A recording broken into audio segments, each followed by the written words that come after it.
Greetings, everyone. I'm Christine Kidder-Graves, an executive career coach and mindset coach, and I'm doing this training to really help you with those mistakes that you're making in your job search or just in your career too, because I think the best time to do a job search is when you don't need a job. You want to be strategic, but I see too many people being reactive and not being strategic.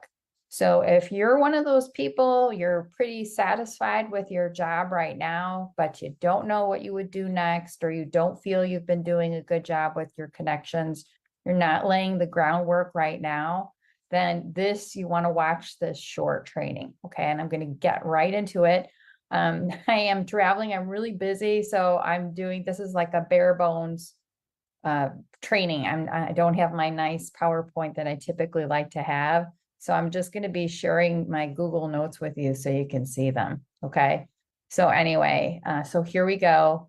And these are the mistakes. These are the mistakes that I see. Okay.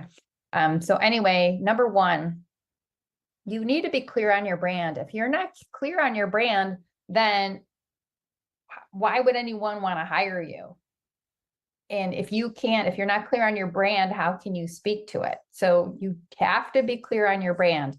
And I do a limited amount of complimentary LinkedIn audits and career strategy sessions because people do pay me for these, but I also like to do some on a complimentary basis for like new first degree connections. Okay. But I offer a limited number of those every week.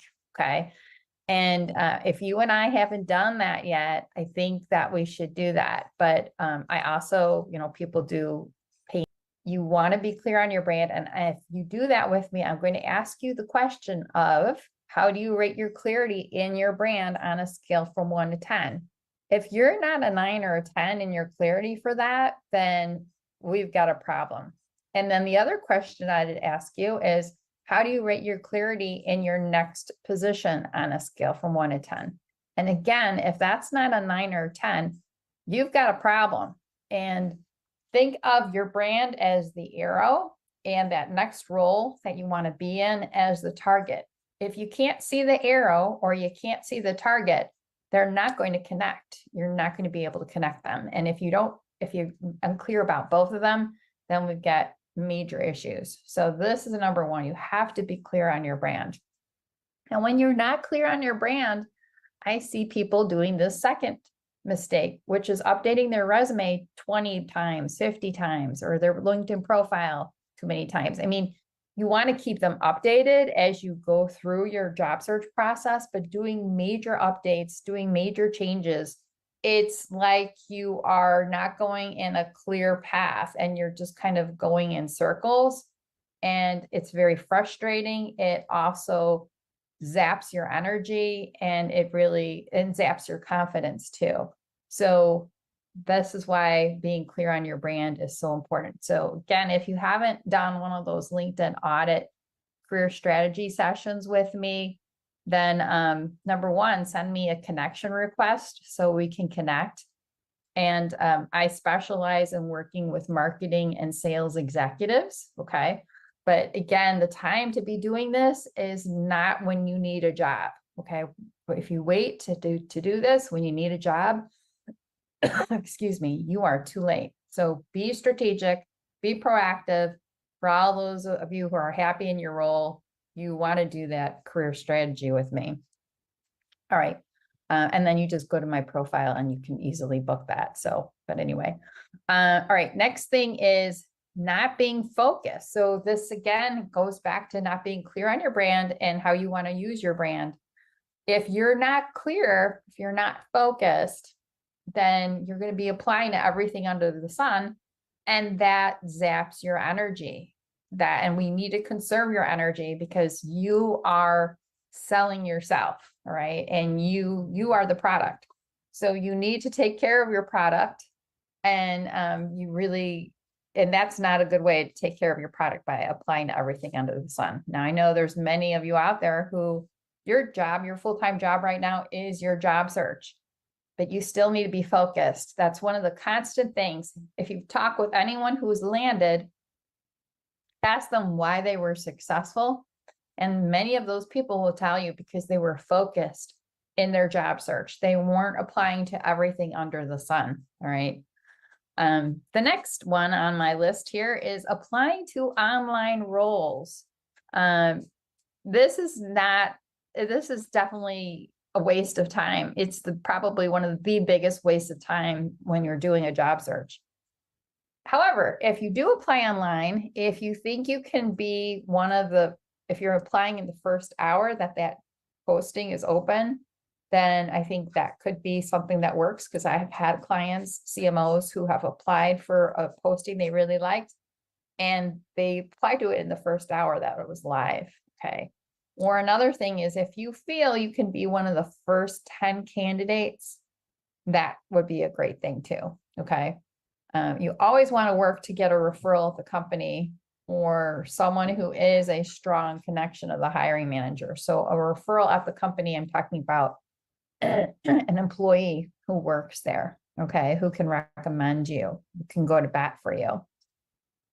And what's even better though is if you can have an introduction from someone who is a strong connection to the hiring manager. Like, put yourself in the hiring manager's shoes. If one of your connections that you trust really, really, recommends someone to you and is like, I mean, wouldn't you rather interview that candidate versus a stranger who's applied to a job posting? Yeah, I know I would. It would make it so much easier in finding the right person. So that is important too. And I want you to focus on that as well. Okay. The next thing is with our connection work, and I call it connection work versus networking. Okay. Because connection, I feel, is a better description of it. Okay. So I see people wasting their time when they're not going directly to the hiring managers. You want to do everything you can to find out who the hiring manager is for that position. And I know sometimes it is hard to find out who the hiring manager is, but do everything you can, because that's who you want to ultimately connect with. And sometimes we can get caught off track or get busy by making all these other connections, but you really want to be as focused as you can on the decision makers. Who are the people that can hire you for the role that you're looking at? And I did a post on this, but I'm just going to mention it quickly to help you.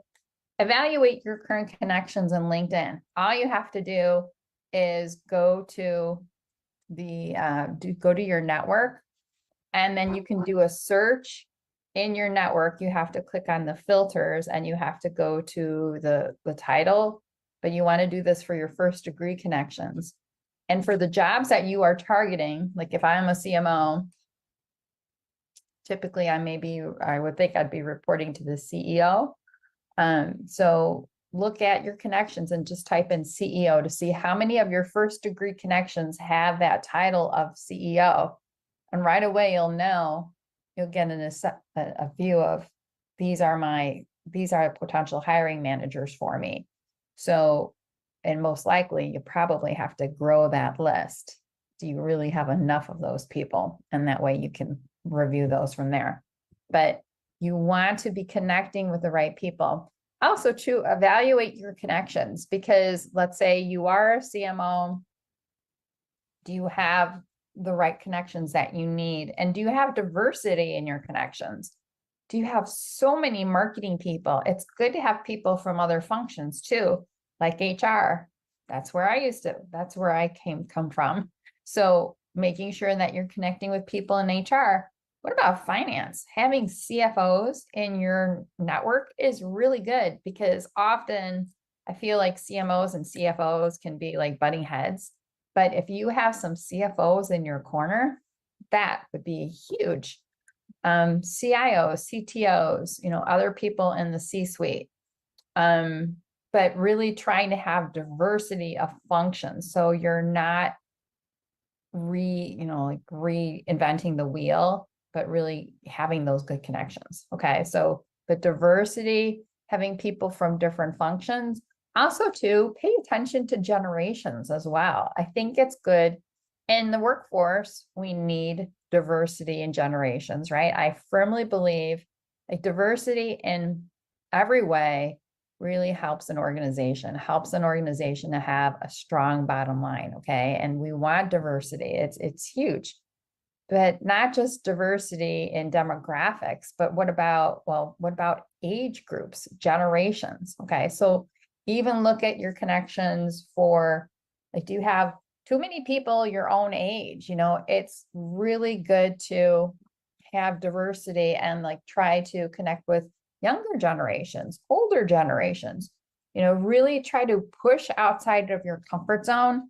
We tend to be really comfortable with people who are like us, but I want you to go outside of that and really, reach new people. Okay. That's important. Okay. So diversity, I should type that in here too, just as a,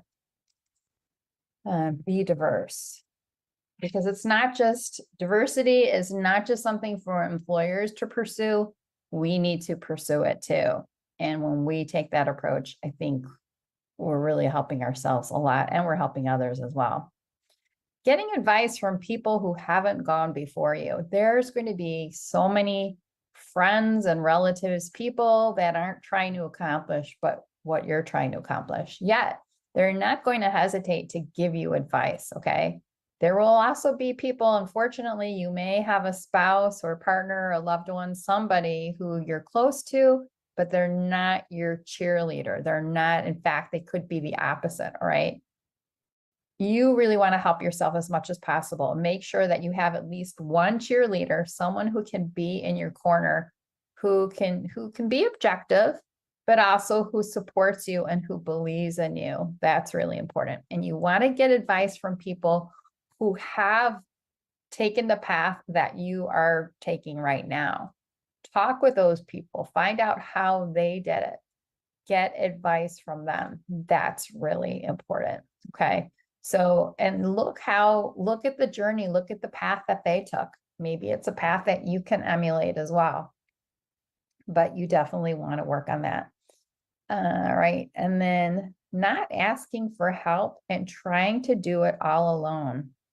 Yeah. And I've posted about this before, the DIY approach. And yeah, I think DIY is good for certain things. Like maybe you have some home projects that you've taken the DIY approach and you really enjoyed that. And great, that's good for you. But do you really want to do that when it comes to your career, your livelihood, the way you spend a huge part of your life? No, you shouldn't do the DIY approach. And I think I see a lot of people isolating themselves, and doing a job search can be isolating. It can be extremely isolating, and you don't want to be isolated. This is the time more than any other time where you need to ask other people for help. A great book that I'd like to recommend to you is Never Search Alone by Phil Terry. And I also would recommend when you read that book, he recommends that you join a job search council. And a job search council is free. There's no cost involved, but you definitely have to put the time. It's not a magic bullet. So there is a time commitment in there. And in the book too, Phil asks you to take the leadership role and to create the job search council. So ideally, if you can do that, that will help you tremendously. But if you don't have the bandwidth, then you can still join a job search council. Okay.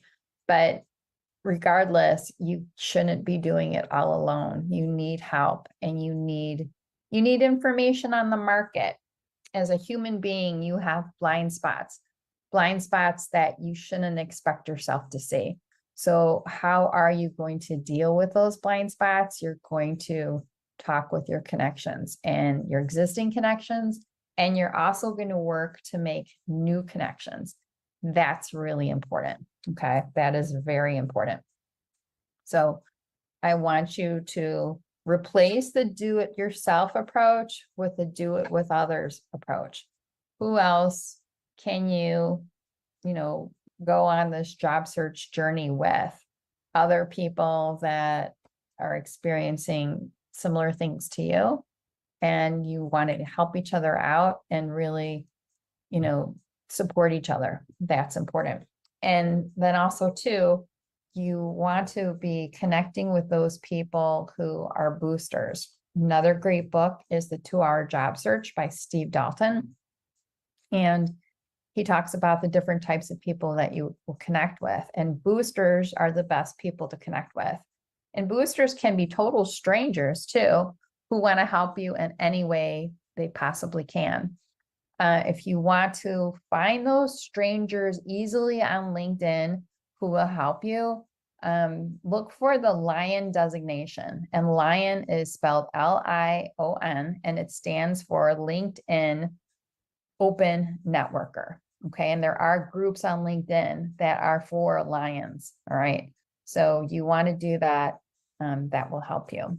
Okay. I'm going to stop my screen share here and just do a quick recap for you, because I'm watching the time and want to make sure that I do this recap to help you. Okay. And then, so I did speak to why you have to replace the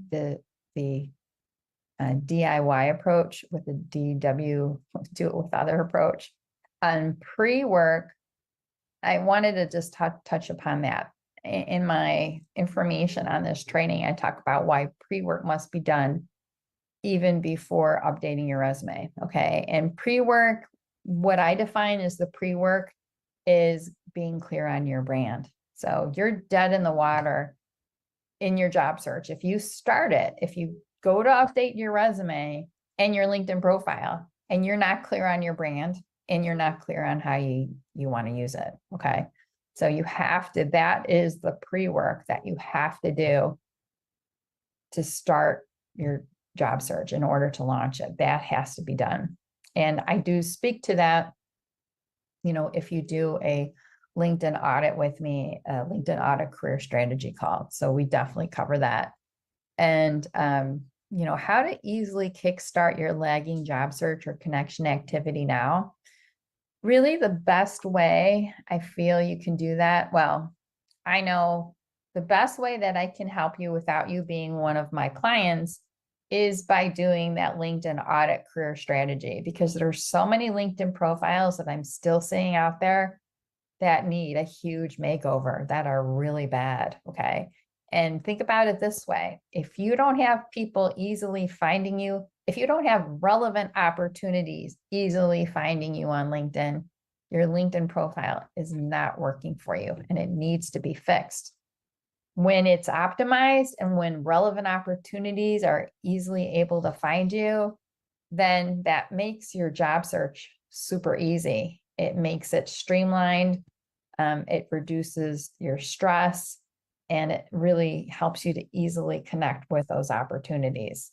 So again, if relevant opportunities are not finding you on LinkedIn, then that needs to be changed. Your LinkedIn profile definitely needs to be updated. Okay. In the last minute and a half here, again, just to kind of summarize, don't avoid these mistakes. So don't be confused on your brand and how you want to use it. Okay. Have clarity on your brand and how you want to use it. On a 1 to 10 scale, you should be rating it a 9 or 10. Don't be applying to everything under the sun.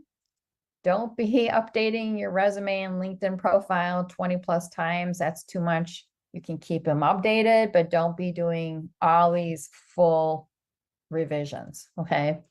Applying to online jobs is basically a waste of time unless you do it in the first hour or you're one of the first 10 candidates. Another thing that helps is when you have a strong referral in or connection, a connection of the hiring manager can introduce you. Also, too, another time waster is trying to connect with so many people and not being focused on connecting with hiring managers. With all your connection and networking activity, you have to be focused on connecting with the hiring manager. That is crucial. That's a non-negotiable. And that's why we're doing it. You want to connect with those decision makers. Do not get advice from people who haven't gone before you. And again, people are going to be coming at you with unsolicited advice, and you have to protect yourself. You have to have boundaries and say, well, thanks so much. However, I need to focus on people who have done this, and I appreciate your feedback, but I've got to follow my path. And then don't be afraid to ask for help. And again, ask for help from the people who have gone before you. But don't expect yourself to do it all by yourself. Don't do it alone. Get the help that you need. And and if you're just feeling overwhelmed after listening to this training, hop on, like, let's connect. Let's be first degree connection. Send me an invite to connect. And the benefit of us connecting, especially if you're in my wheelhouse of marketing or sales executives, then, I can offer you one of those complimentary LinkedIn audit and strategy sessions, which should help. So hopefully this helps, and leave your comments, leave your questions below. And thanks for tuning in. Bye, everybody.